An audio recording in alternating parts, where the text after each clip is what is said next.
am the king of soups. I love soup. It's my favorite thing to eat. And the soup that I'm going to put together today is called Caldo Verde. It's from Portugal. It's a very, very famous soup there.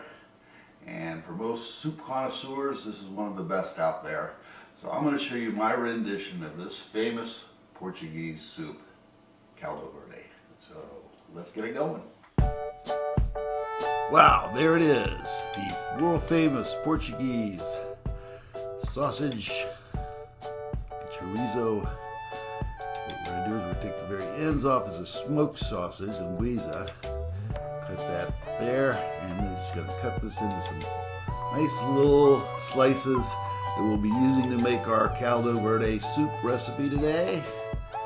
World famous, I might add, as the king of soups. I love this stuff. So just slice this sausage off. It's not real spicy and it's not real fatty. It's got a lot of garlic in it, a lot of flavor, but not spicy at all. If you can't get it, you can certainly substitute something like an andouille sausage. But for what we're doing today, we're using the real deal. And I'll tell you what, it makes a difference. It really does. Okay, now that we've got that chopped up to my liking, look at that, pretty nice looking stuff, huh? Now, we're going to go to the stock pot and take some authentic Portuguese olive oil, and we're going to drizzle this stuff down into our stock pot. Get this soup going here. Let's call this out. Tablespoon and a half. We'll do it. There you go. Now what we're going to do is take our sausage, throw that into the stock pot under medium heat, and we're going to brown this off. This is going to give us some nice little juice, some oils from the actual sausage that will flavor the soup up wonderfully. Now we're going to take some garlic, about 5-6 cloves, pound those down a little bit, dice those up real nice, medium fine chop we'll call it. And after we get that done, take our onion, just one white onion, cut the ends off of it, watch your fingers there, disregard those, we're not going to need that at all. Then we're just going to take and peel the skin off of this white onion, chop it up there into a medium dice. It'll cook down pretty good anyway, but an essential part of the Caldo Verde. Now we've got our onions just the way I like them.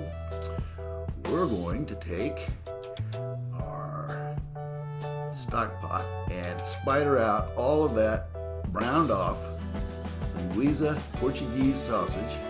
It's oh so yummy. This is smoked. Oh wow. You eat it right out of the package. It doesn't salt raw, but I like the smoked. Delicious, delicious, delicious stuff. Boom. Great, that's done. Now, as you might imagine, we're going to add our onions and our garlic, folks, into the stock pot. We're going to cook these to a translucent state. I think we're going to need to give this a little stir. Looks like we're a little light on the olive oil. Oops, one got away there. Take that out of there. And we're going to drizzle a little bit more of this delicious Portuguese extra virgin olive oil into this. We'll cook this down, get a little bit better view on it, and we'll put some salt on that. Okay, we'll continue cooking this until we've got the pepper. Oh yeah, I got the black pepper in there. I like black pepper and everything. A lot of Portuguese don't put the black pepper in for some reason, but I find it to be quite delicious. Now that we have got our onions just the way we got, or just the way we want them, we're going to add in 3 russet potatoes that I've diced up. Dice them up any way you want, but we're going to put about 2 cups of water, probably put some more on top of that, but you cook these off until they're fork tender. I'll check them about every 5 or 10 minutes till they're at that state.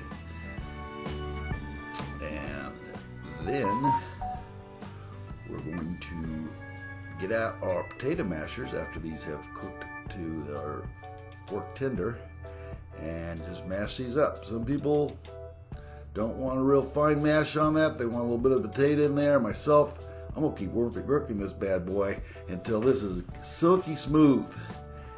Man, oh man, this is gonna be good. Believe me, I think this method of really kind of pulverizing these potatoes makes sense. But now that we've got that out of the way, we're going to then take the kale. Now this kale has some kind of rib that goes down the back of it, so you gotta peel that thing off. It's a little bit laborious, but it's definitely worth it when you go to cook the kale off. So I got all my kale washed off and ready to go. I put our linguiça back into the soup.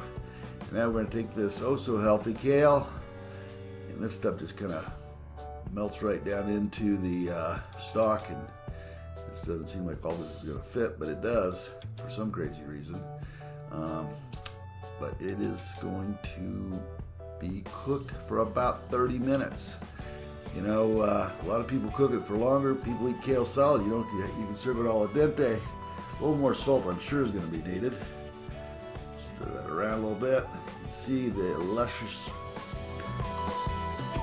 Portuguese Caldo Verde. Oh my gosh, boy oh boy. Let's just give this one more little taste here. Make sure we got just the right amount of salt in there. Looks like I put a lot of salt in this, but really I haven't, and it's going to need just a little bit more, believe it or not. And I don't like things too salty. There it is, world famous Caldo Verde soup in all of its gracious majesty. You can do it.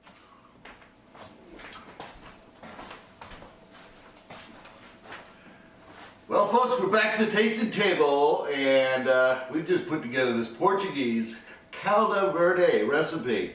And as I told you earlier, I love soup. King of soups, man. How can you go wrong with this? Cold weather among us, most parts of the country right now, in the United States anyway. Great night meal for one of these winter nights. Let's give this a taste here and see how this came out. That kale is so healthy for you. It's that leafy green vegetable that everybody's looking for. Alkaline, very good for you. A little bit of chorizo, potato, oh my gosh. Simple comfort food that you would find all over Portugal.